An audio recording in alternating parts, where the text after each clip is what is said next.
The boys are back in town and they're full of holiday cheer. Christmas Day is fast approaching and dads, stepdads, and granddads are all working together to try and make this Christmas one to be remembered. Does Daddy's Home 2 deliver on a festive and fun holiday Christmas tale? Or are we going to need to put this film on the naughty list? Let's dive in and take a look in this review. It's been 2 years since Daddy's Home actually hit theaters, and we are led to believe as an audience going into this film that some time has passed where the relationship between the dad and stepdad have actually kind of improved and they've been working on things. However, it doesn't really come across on the big screen. Dusty, played by Mark Wahlberg, actually comes across as somebody who needs anger management. He doesn't come across as someone who's just like learning how to be agreeable.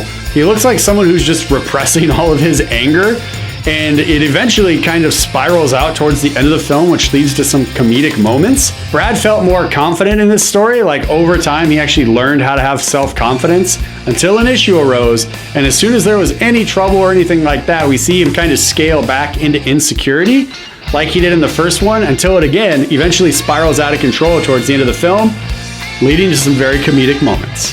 In all, the two leads of this film didn't really feel like they had gelled that much in the time between films. However, they did get along better and their on-screen chemistry was better in this movie now that they've had a couple films together under their belts. This film also has so much Christmas in it that if you want a fun holiday story about dude parenting in the modern day world, this might be a fun film to check out and laugh in a room full of strangers. There's also no shortage of Christmas tropes in this movie, so if you enjoy holiday movies, you will definitely enjoy all these little callbacks to other Christmas films. For example, Christmas light decorating gone awry, wandering through the wilderness trying to find a Christmas tree to cut down, and things go awry. A holiday musical song towards the end where we talk about the meaning and the spirit of Christmas. Also, a short PSA on how important it is to get out to the movies to see movies and the power of film. Yes, you heard me right. A public service announcement about why people need to be at the movies and why people need to go to the theater to see films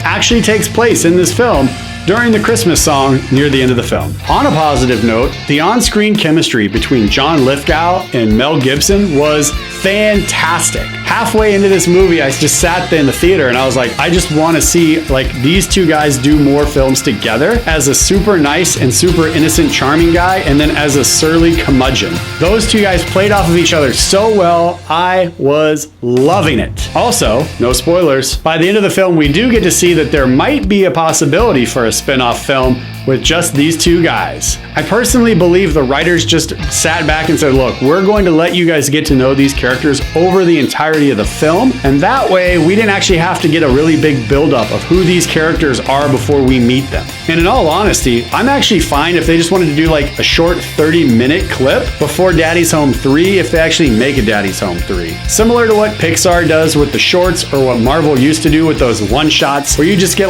a little bit of a story just condensed into 15 to 30 minutes. I would eat that up if it was Mel Gibson and John Lithgow going on a vacation together for just a short, brief period of time, and then Daddy's Home 3 started. And for all you wrestling fans out there, you will absolutely get to hear John Cena sing. That's right, you heard me correctly. John Cena gets on stage and actually belts out a Christmas tune along with Will Ferrell and Mark Wahlberg on a stage with a choir singing behind him. And it's just as ridiculous as it sounds, but in a good way. Daddy's Home 2 is playing at your local movie theater right now, and it's getting at least one high five from this guy, because when I walked into the movie, I had an expectation for how much I would laugh, and that expectation was just ever so slightly exceeded because of how well some of the jokes were delivered and written. Also, this film does a great job of reminding all of us not to just let anybody touch our thermostat. Daddy's Home 2 is playing at your local movie theater right now. Check it out.